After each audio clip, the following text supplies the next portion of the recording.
Sikubingelele mlaleli ekhaya eMuzi Wandile TV. Wamukelekile-ke ukuthi umeme umndeni wakho nabangani bakho ukuze nizozwa okuphathelene nokomhlaba.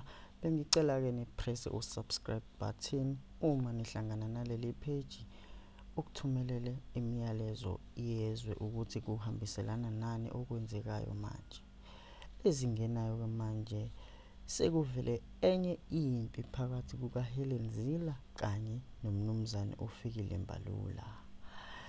Ithi kanjena-ke indaba, sekuphinde kwaqubuka enye impi yamazwi kubaholi bamaqembu akahulumeni wokubambisana unobhala jikelele we-ANC umnumzane Fikile Mbalula nosihlalo womkhandlu we-DA unkosazana Helen Zille.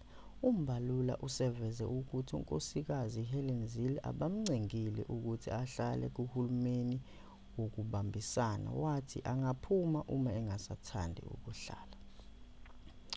UMbalula ukusho lokhu ngesikhathi ebuzwa ngenkulumo kankosikazi Helen Zille esabalele ezinkundleni zokuxhumana, lapho unkosikazi Zille ezwakala ethi awukho uhulumeni wokubambisana eNingizimu Afrika, wathi izwe liphethwe i-ANC ne-DA.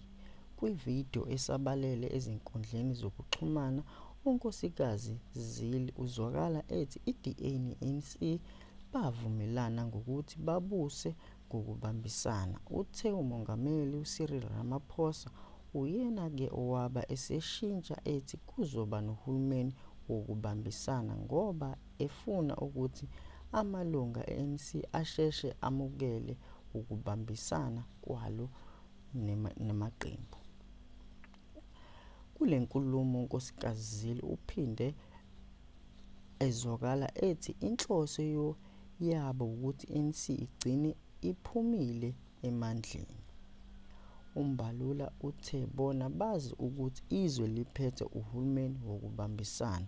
Ukusho lokhu ngesikhathi ekhuluma nabezindaba ngaphambi kokuqala komhlangano wesigungu esiphezulu wezinsuku eziyisithupha. UMbalula uthe uhulumeni wokubambisana uholwa yi-ANC ngoba yathola amavoti amaningi okhethweni. Asincenge muntu lapha kuhulumeni wokubambisana, abafuna ukuhamba abahambe, naye uZille uma efuna ukuhamba akahambe. Iqiniso ukuthi alikho iqembu elanqoba ukhetho ngamalengiso. Abantu bathi bafuna ukuthi kube nohulumeni wobumbano. Asikho-ke isidingo sokuthi silokhu sikhohlisana sikhuluma izinto ezingekho. Akusikhona ukuqala labaholi begijana ngenxa kahulumeni wokubambisana. Kuke kwaba labaholi babanga ukujoyina kwi-PA. Unkosikazi Zille wayekhala ngokuthi i-ANC ayizange ibonisane nabo ngaphambi kokuthi ivumele i-PA ukuthi ijoyine uhulumeni wokubambisana. UMbalula uthe i-DA ayizifanele nje nawo wonke amaqembu aphikisayo, wathi inhloso yayo ukukhipha i-ANC emandleni.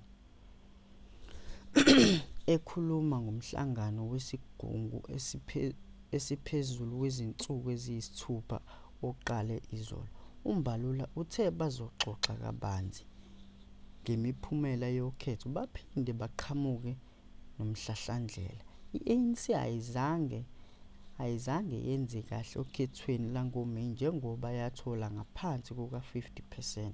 UMbalula uthi kufanele baqhubeke namasu azokwenza ukuthi induku ebashayile ingaphinde okhethweni lohulumeni basekhaya oluzoba ngo-2026.